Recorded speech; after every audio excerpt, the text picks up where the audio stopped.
برائیوں پر اللہ نے کہا ہے کہ جہنم میں سزا ملے گی، لیکن سزا کھانے کے بعد ایک نہ ایک دن جہنم سے نکل جاؤ۔ سب سے پہلا شرک آیا نوح علیہ الصلوۃ والسلام کے دور میں۔ نوح علیہ السلام کے دور میں شرک کہاں سے آیا؟ جو نیک لوگ تھے نا، کیونکہ آدم علیہ السلام کی تو اولاد توحید پرست تھی، تو جس کو وہ دیکھتے، اب یہ پتہ نہیں ہمیں کہ نوح علیہ السلام اور آدم علیہ السلام میں وقفہ کتنا ہے، 1000 سال ہے، 20,000 سال ہے، 40,000 سال ہے، 1 کروڑ سال ہے، کچھ بھی ہمیں معلوم نہیں ہے، کچھ اندازے ہیں۔ بعض حضرات کا اندازہ یہ کہ آج سے لے کے اب تک جو ابراہیم علیہ السلام کا دور ہے وہ 10,000 سال تک کا ہے، لیکن یہ بھی تخمینے ہیں، اس بارے میں تحقیق اس کو تو نہیں کہتے نا، ایک اندازے ہوتے ہیں، اندازہ تو پھر اندازے کے طور پہ بیان کیا جا سکتا ہے، ہمیں نہیں پتا، لیکن اتنی بات ہے کہ طویل زمانہ ہے، کیونکہ آدم علیہ السلام کا قد صحیح حدیث سے پتا چلتا ہے 60 گز تھا۔ 60 گز سمجھتے ہو؟ 1 گز تقریباً 3 فٹ کا ہوتا ہے، تو اتنا بڑا قد۔ کل ایک بزرگ آئے مجھ سے پوچھنے لگے کہ آدم علیہ السلام کا قد 60 گز تھا، یہ ثابت ہے حدیث سے؟ میں نے کہا جی۔ کہہ رہے پھر ان کی بیوی کا قد نارمل تھا یا وہ بھی 60 گز؟ میں نے کہا حضرت ایسی باتیں کر رہے ہیں آپ میں نے کہا ظاہر ہے ان کی بیگم بھی، اما ہوا جو ہماری ماں تھیں، وہ بھی کتنا قد تھا، وہ بزرگ تھے، بوڑھے آدمی تھے۔ تو پھر مجھے کہنے لگے ہم نے سنا ہے کہ وہ بہت خوبصورت تھی، دنیا کی سب سے خوبصورت عورت تھی حضرت ہوا۔ میں نے کہا یہ رپورٹیں میرے پاس نہیں ہے، خیر۔ اور پھر عمریں بھی لمبی، ظاہر ہے جب اتنا اونچا قد ہے تو پھر ہر چیز اس سے مطلب، اور ویسے بھی زمین میں کوئی ہے نہیں نا، تو انہوں نے ہی آباد کرنا تھا۔ ایسا لگتا ہے کہ ان کی عمر بھی بہت لمبی تھی۔ اچھا یہ ایتھیس لوگ اس پہ بھی اعتراض کرتے ہیں کہ اتنا لمبا قد تھا تو اس زمانے میں ہمیں اتنے بڑے بڑے ڈھانچے ملتے کیوں نہیں؟ بھائی آبادی بہت تھوڑی تھی، جب اتنی تھوڑی آبادی تھی تو وہ کہاں گئے ہمیں کیا پتا کہاں گئے، زمین کوئی چھوٹی تھوڑی ہے، اور ویسے بھی کوئی مل گیا تو آپ ڈائناسور کے کھاتے میں ڈال دو گے اس کو۔ اچھا بلکہ یہ ڈائناسورز کا وجود بتا رہا ہے کہ اس زمانے میں مخلوق کا قد بہت بڑا تھا۔ دیکھو جب آدم علیہ السلام کا قد اتنا بڑا تھا تو اس زمانے کی چھپکلیاں بھی ایسے ہی ہوتی ہوں گی نا، کیا خیال ہے؟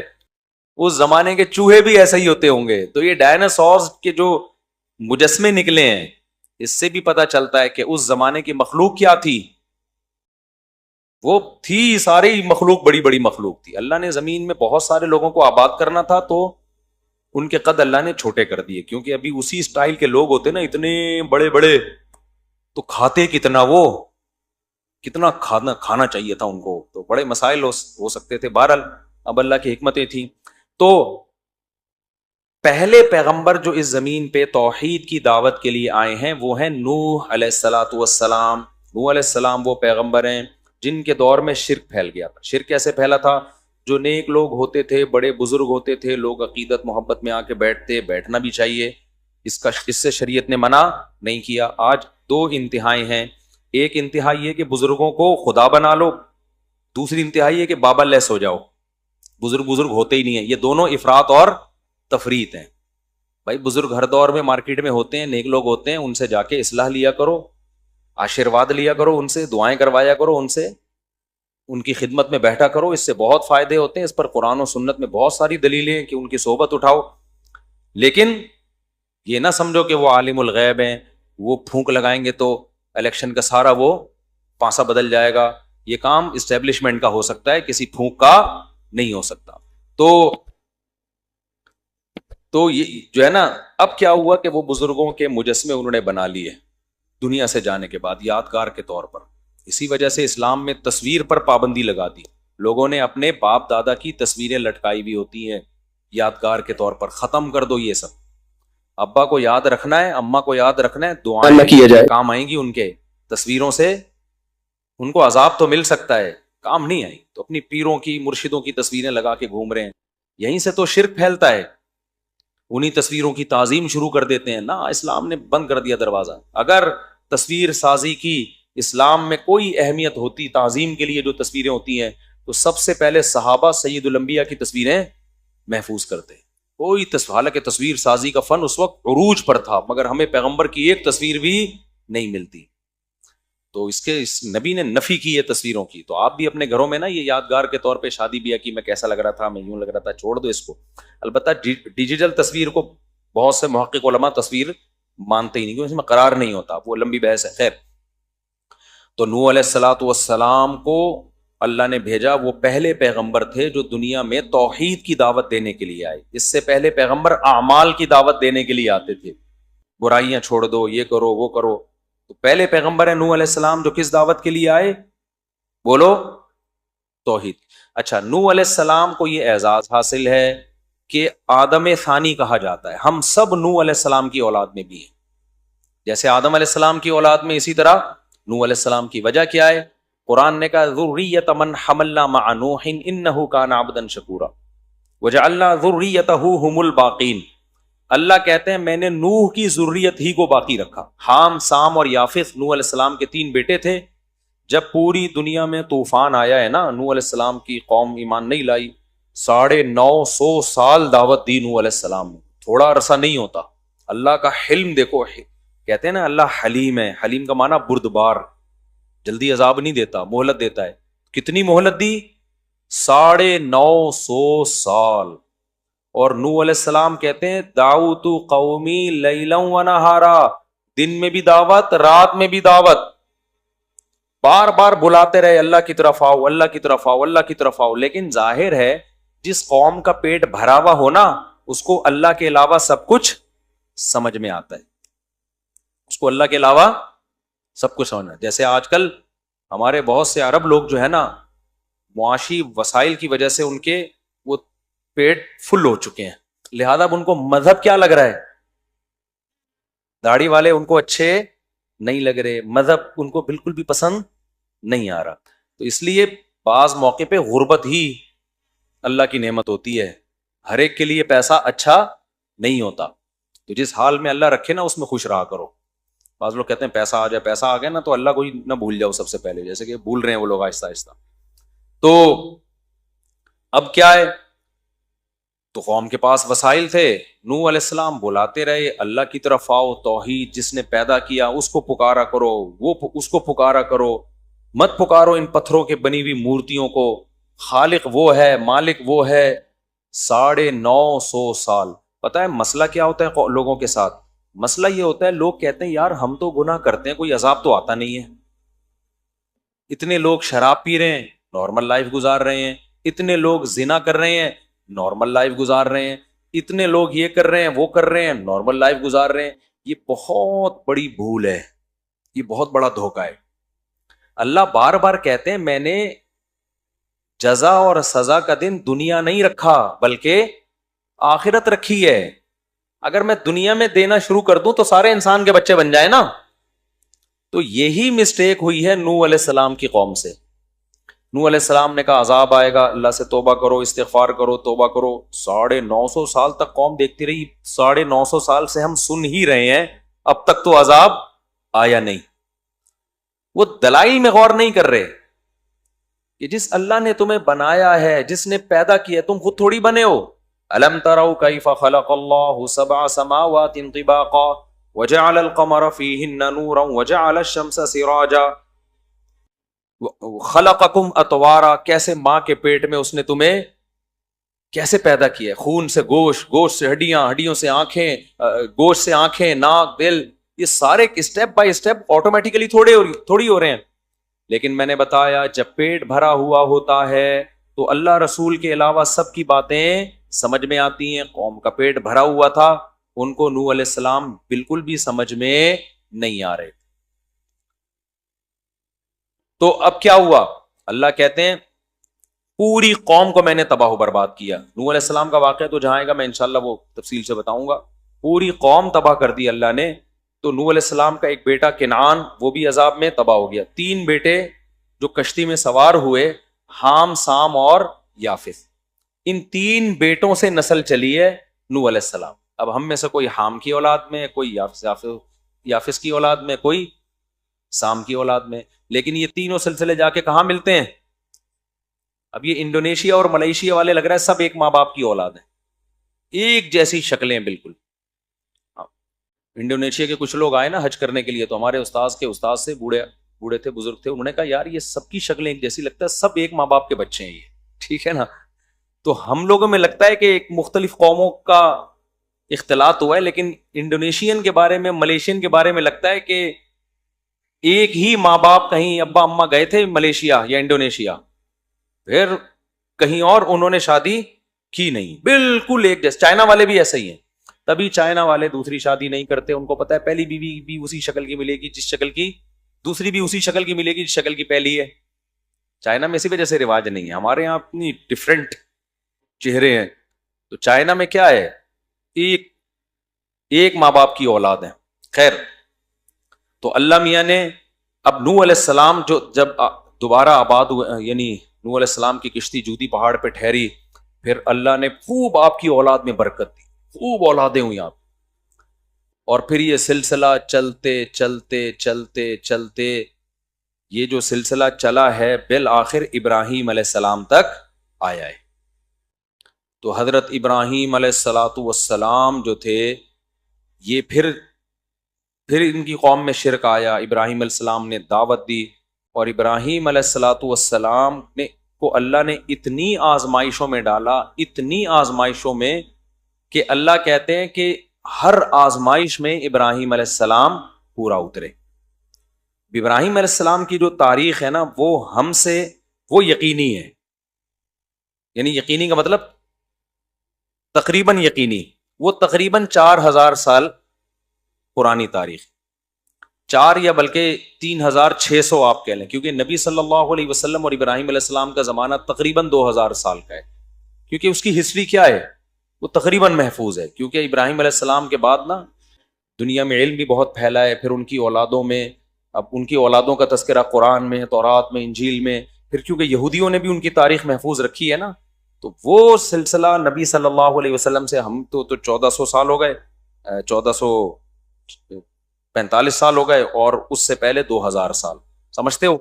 تو ابراہیم علیہ الصلاۃ والسلام کے بھانجے ہیں حضرت لوط علیہ الصلاۃ والسلام، جو گئے تھے قوم لوط، جن لڑکوں سے بدفعلی کرتی تھی وہ قوم. لوط علیہ السلام نے جا کے ان کو سمجھایا، اور وہ قوم نہیں مانی، تو اللہ نے پوری قوم کو پٹخ کے ہلاک کر دیا. تو لوط علیہ الصلاۃ والسلام تھے. پھر ابراہیم علیہ السلام کو اللہ نے بہت بڑی آزمائشوں میں ڈالا. تو ابراہیم علیہ السلام جب تمام آزمائشوں میں پورے اترے، تو اللہ نے ابراہیم علیہ السلام کو جو خوشخبریاں دی، ان میں ایک یہ کہ اب جتنے بھی پیغمبر آئیں گے وہ آپ کی اولاد میں ہوں گے، نبوت کو جاری کرے گا. اس لیے ابراہیم علیہ السلام کے 2 بیٹے، ایک اسماعیل علیہ السلام اور ایک اسحاق علیہ السلام. اسماعیل علیہ السلام حضرت ہاجرہ کی اولاد میں تھے، اور اسحاق علیہ السلام آپ کی پہلی زوجہ حضرت سارہ، ان کی اولاد میں تھے. اچھا، یہ جو دوسری شادی حضرت سارہ نہیں کروائی تھی حضرت ابراہیم علیہ السلام کی، لیکن پھر بڑی ٹینشن میں آئی تھی. وہ جب کروا تو دی لیکن کافی ٹینشن میں آئی تھی. تو اس سے پتہ چلتا ہے کہ یہ نیچرل ہے عورت کا سوکن کی وجہ سے ٹینشن لینا. تو ابراہیم علیہ السلام نے حضرت ہاجرہ کو رکھا کہاں، پھر مکہ لے گئے تھے. اس سے پتہ چلتا ہے بھائی 2 بیویوں کو ایک ساتھ مت رکھو. سمجھتے ہو، اگر آپ نے 2 یا 4 کو ایک گھر میں رکھا، خود آپ کو کسی بیابان میں جا کے رہنا پڑے گا. ابراہیم علیہ السلام نے اللہ کا حکم بھی تھا اس میں، بھائی وہاں لے جاؤں. تو اسماعیل علیہ السلام وہاں پیدا ہوئے، اسماعیل علیہ السلام تو تھے وہاں، وہ جو پھر جو واقعہ ہوا جو ہم دوڑ لگاتے ہیں صفا مروہ پہ. اور ادھر اسحاق علیہ السلام حضرت ابراہیم علیہ السلام کے بیٹے. اسحاق علیہ السلام بھی پیغمبر. اللہ نے آپ کو خوشخبری دی کہ اسحاق کے بیٹے یعقوب ہوں گے، آپ کے پوتے، وہ بھی کیا ہوں گے، پیغمبر ہوں گے. تو اسحاق علیہ السلام کے بیٹے یعقوب بھی پیغمبر. یہ سارے ارض شام میں گزرے ہیں پیغمبر، جن کا قبلہ بیت المقدس تھا. سمجھتے ہو نا، جس پہ آج یہودی تسلط کی کوشش کر رہے ہیں. پھر اسحاق جو یعقوب علیہ السلام جو ابراہیم علیہ السلام کے پوتے تھے نا، ان کے پھر آگے بیٹے ہوئے یوسف علیہ السلام. انہوں نے بھی 2 شادیاں کی تھی یعقوب علیہ السلام نے، کی تو زیادہ تھیں، لیکن جب سورہ یوسف میں 2 کا تذکرہ ملتا ہے، باقی کی انہوں نے اور بھی زیادہ ہیں، تاریخی کتابوں میں ملتا ہے. خواتین سے معذرت، اب کر رہے ہیں تو میں کیا کروں بھائی، یہ تو پیغمبروں کی سنت ہے نا. اور پتہ ہے یعقوب علیہ السلام نے تیسری شادی اس وقت کی ہے جب یوسف علیہ السلام گم ہو چکے تھے. اس لیے امام احمد بن حنبل کی طرف یہ قول منسوب ہے کہ اتنے غم میں بھی یعقوب علیہ السلام نے نکاح نہیں چھوڑا، اتنے غم میں بھی. تو یہ جو کام ہے نا شادی کرنا، اصل تو یہ کہ کرنا ہی ہے، یہ چاہے ٹینشن میں ہو، خوشیوں میں ہو، پیسہ ہے، غربت ہے، نہ کرنا کسی مجبوری سے ہوگا. تبھی قرآن نے کہا کہ اگر تم دو دو تین تین کرو, اگر خوف ہو کے عدل نہیں کر سکتے پھر ایک کرو. تو اصل اسلام میں کیا ہے؟ خوش بہت ہوتے ہیں, ہمت ومت ہے نہیں آپ لوگوں میں. ابھی سب دیکھو کیسے چہرے پہ خوشی آئی ہوئی ہے, کرنا کرانا کچھ بھی نہیں ہے. خیر, تو اب کیا ہوا, ادھر یعقوب علیہ السلام کے بیٹے یوسف علیہ السلام.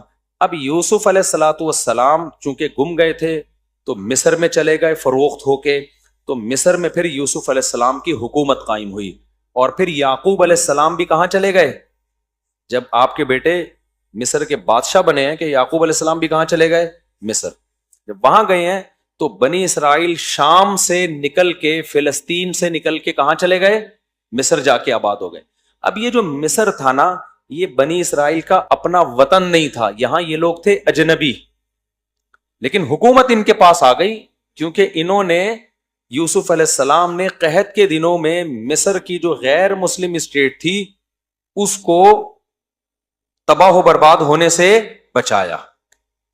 پہلے وزیر خزانہ لگے اس میں یوسف علیہ السلام, اور جب مصر کی حکومت پہ انہوں نے اتنی مدد کی تو پھر بادشاہ بھی وہی بن گئے. تو یوسف علیہ السلام کے دور تک تو معاملہ سیٹ چلتا رہا. لیکن جب آگے یوسف علیہ السلام کی اولادیں ہوئیں, یعقوب علیہ السلام کی اولادیں, یعقوب علیہ السلام کا لقب تھا اسرائیل. اسی وجہ سے یعقوب علیہ السلام کی آگے اولادوں کو کیا کہا جاتا ہے؟ بنی اسرائیل. تو بنی اسرائیل تھے منورٹی میں. آہستہ آہستہ, آپ کو پتا ہے قوم پرستی دنیا میں ہر جگہ ہوتی ہے.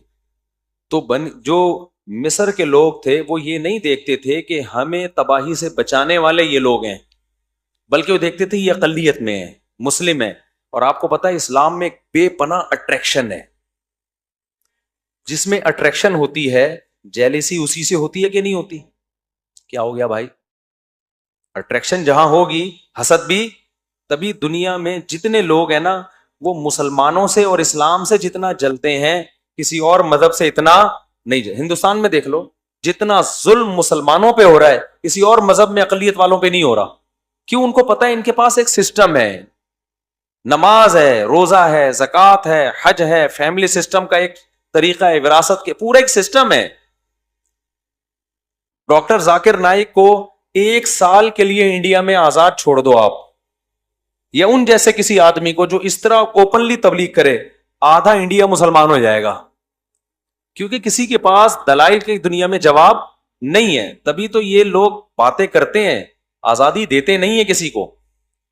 تو وہی کام جو آج انڈیا میں مسلمانوں کے ساتھ ہو رہا ہے نا, وہی کام مصر میں بنی اسرائیل کے ساتھ شروع ہو گیا.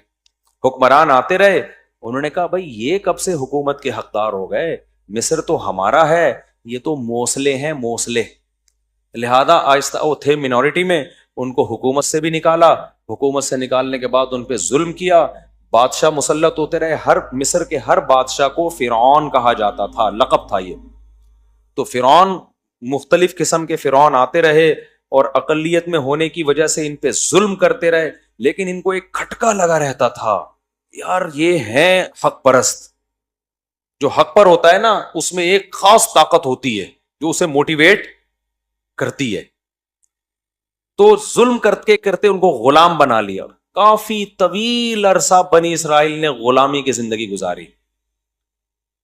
اللہ تعالیٰ کو ترس آیا بنی اسرائیل پر, اور اللہ نے حضرت موسیٰ علیہ السلام کو بنی اسرائیل کی قیادت کے لیے پیدا کیا. اور کمال کر دیا کہ فرعون ہی کے گھر میں فرعون کے دشمن کو اللہ نے بڑا کر کے دنیا کو دکھا دیا کہ دنیا میں ہر ایک سے لڑا جا سکتا ہے, اللہ کی تدبیروں سے نہیں لڑا جا سکتا. وہیں پال کے دکھایا اللہ نے, جس سے تو ڈرتا ہے نا وہ تیرے ہی محل میں پلے گا. اور اس میں بڑی حکمت تھی کہ موسیٰ کو اس لیے بھی پالا جا رہا تھا کہ جس کو لیڈر بنایا جاتا ہے نا, اور جس کے مقابلے میں اس کے لیے ضروری ہے کہ وہ اس قوم کے کلچر کو جانتا ہو. موسیٰ کو دعوت دلوانی تھی فرعون سے, تو فرعون کے کلچر سے اگر واقف نہ ہوتے تو فرعون کو دعوت نہیں دے سکتے تھے. تبھی میں یہ کہتا ہوں کہ جس علاقے کی مسجد ہے نا وہاں کا امام بھی اسی اسٹینڈرڈ کا ہونا چاہیے جس اسٹینڈرڈ کے لوگ وہاں پر رہتے ہیں. اگر آپ کسی گاؤں دیہات بھینسوں باڑوں والے جگہ سے کسی امام کو لا کے ڈیفنس کلفٹن گلشن اقبال کا امام بنا دیں گے, وہ وہاں پہ صحیح طرح سے لوگوں کو گائیڈ وہ لوگ نہیں کر سکے گا، اس سے بڑے نقصان ہوتے ہیں. تو اس کو کچھ نہ کچھ ان کی مینٹل لیول میچ کرنا چاہیے، وہ ان کے لب و لہجے سے واقف ہو. تو موسیٰ سے دعوت دلوانی تھی کس کو؟ فرعون کو. تو اس لیے پلایا کس محل میں؟ فرعون ہی کے محل میں. وہ جا کے آنکھوں میں آنکھیں ڈال کے بات کر سکتے ہیں ان سے.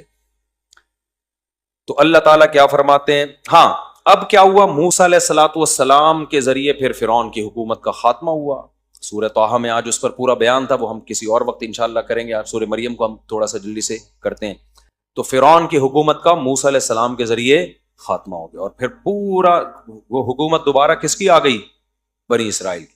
پھر اللہ نے بنی اسرائیل کو حکم دیا کہ کچھ کام اللہ نے خود کر دیے جو تمہارے بس میں نہیں تھے.